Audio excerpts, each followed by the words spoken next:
In my line of work, there are the written rules, the FAA regulations, the checklists, the physics, and then there are the unwritten rules.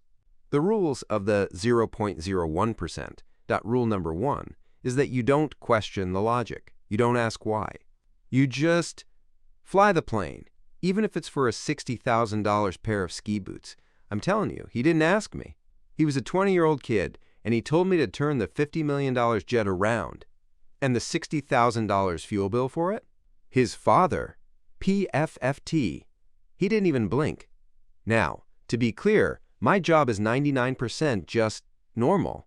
It's professional flying. It's checklists and weather and procedure. And this day was a perfect example.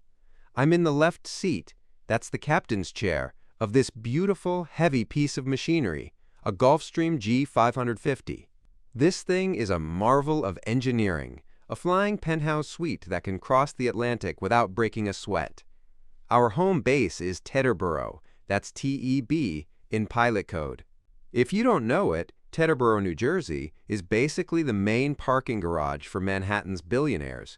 You just see a sea of private iron, Gulfstreams, Globals, Falcons. It's a different world. The flight plan is simple. It's loaded into the FMS, the flight management system, which is basically the brains of the whole operation. We're going from TEB to KSE, Teterboro to Aspen, Colorado. It's a gorgeous, clear day. What we call severe clear, perfect VFR, visual flight rules conditions. We could probably fly this thing just by looking out the window, but we don't. That's not what we're paid for. In the back, in the cabin, we've got the principal's son. Principal is the industry term for the main client, the owner. The son is maybe 20, 21 at most. He's got a couple of his college buddies with him. It's just a standard let's go skiing trip. They're probably already drinking. We don't ask. For us, my co-pilot and I, this is just Tuesday. We're monitoring the systems. Autopilot's engaged. We're sipping some admittedly bad black coffee from the galley. It's just a routine 4-hour hop to the mountains. It's quiet. Peaceful, even. That's how you want flying to be. We're about an hour out from Aspen. We're deep in the Rockies now. The scenery out the cockpit window is just breathtaking. Jagged peaks, snow, just incredible. We're already starting to plan our descent sequence, checking the weather at KASE, which can be a tricky airport to get into. Standard procedure, then the cabin phone rings, the little electronic chime. It's always a little jarring when it's that quiet. You always tense up for a second. Is it a medical issue? Is it turbulence? I pick it up. Flight deck, captain speaking. It's the son. And he doesn't sound panicked. He doesn't sound scared. He sounds annoyed, genuinely put out, like he just got the wrong order at Starbucks. He goes, "Hey, I messed up. I forgot my boots." I'm holding the receiver, just looking at the dashboard. I look at the altimeter. We're at 40,000 feet. Okay, I'm thinking. Okay, kid, sucks for you. My internal monologue is just, we're flying into a town that only exists because of skiing. Aspen has, I don't know, shops. They sell ski boots there, I'm pretty damn sure. So, I do my job. I go into customer service mode. You have to. "Ah, that's a tough break, sir." "No problem at all," I say in my best pilot voice. I can call ahead to the FBO. That's our private terminal, the fixed base operator, and I'll have them call a car to take you straight to a pro shop in town. They can get you fitted for a new pair the second we land. You'll be on the slopes in no time. And then there's this. Silence. Just this dead air, expensive, platinum card pause on the other end. The kind of pause that tells you that you, the help, have just said something very, very stupid. Then he says, "No, you don't get it. These are my lucky boots." Lucky boots.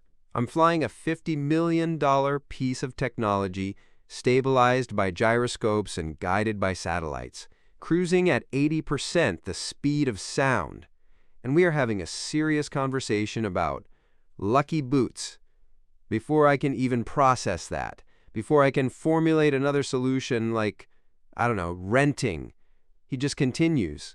He's already moved on. He says, I just texted my dad. He said, it's fine. We're going to land in Aspen. My friends are getting off. Then you are going to fly back to Jersey. Right now, I'm just holding the phone. I am physically unable to speak. I look over at my co-pilot, David. His eyebrows are basically at his hairline. I put my hand over the receiver. I mouth the words, he wants us to go back. For boots. David just shakes his head, like he's trying to get water out of his ear. I take my hand off. Back to Teterboro, sir? Just to confirm? He lets out this sigh. The sigh of the burdened. Yeah. My butler, Michael, will meet your jet on the ramp. He has the boots. Just grab them from him and fly back. I'll wait at the airport. Let me translate this. Let me just put this in perspective for you.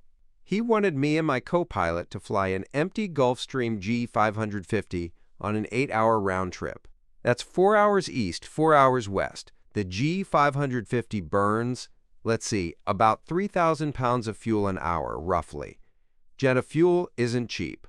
I did the math later. We were going to burn well over $60,000 in fuel. $60,000 for a single pair of used, lucky ski boots. And here's the part that gets you. Here's the part that really sticks in your brain. It wasn't a question. It wasn't a debate. He wasn't asking if this was possible or if it was a huge problem. In his world, this was just the solution. The most logical, efficient path from problem A, no lucky boots, to solution B, have lucky boots. It was an order. It was an errand. So what do? You say, yes, sir. You hang up the phone. And that's exactly what we did. We landed in Aspen. It's a beautiful, crisp evening. The kid and his buddies get off, laughing, loud, climbing into a waiting black Range Rover. They don't even look at us. We tell the FBO we need a quick turn and a full refuel. The fuel truck hooks up. The bill for the fuel we just burned and the fuel we're about to burn is astronomical. We don't see it. It just goes to an account somewhere in the ether. And then we take off. An empty jet, flying 4 hours east, back across the entire country, chasing the sunset. It's surreal. We're just sitting there in this multi-million-dollar cockpit, monitoring the FMS, sipping more coffee, just flying an empty tube for a bag. There's nothing to do but talk about how insane it is. We land back in Jersey. It's dark now.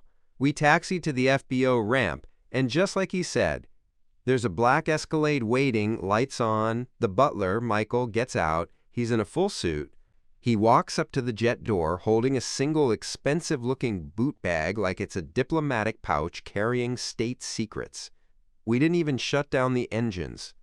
In the business, we call that a hot turn or a quick turn. The cabin door pops open. The bag is handed to our flight attendant. The door closes. The Escalade pulls away. We file the new flight plan, and we're wheels up again in less than 20 minutes. 4 more hours. West, all over again. Flying over a sleeping America, we land in Aspen for the second time that night, well after midnight. The kid is waiting, I assume, in the FBO, probably playing on his phone. The boots are delivered. Our 16-hour day is finally over. And here's the insider access part. Here's the professional secret. The thing you have to learn if you're going to work in this world. It was never, ever about the money. The $60,000. I'm not joking. It was irrelevant. It was a rounding error. It didn't matter.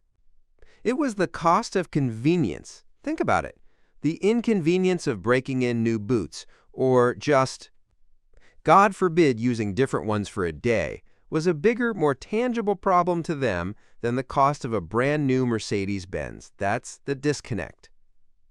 So the next time you try to understand the logic of the super rich, remember this story.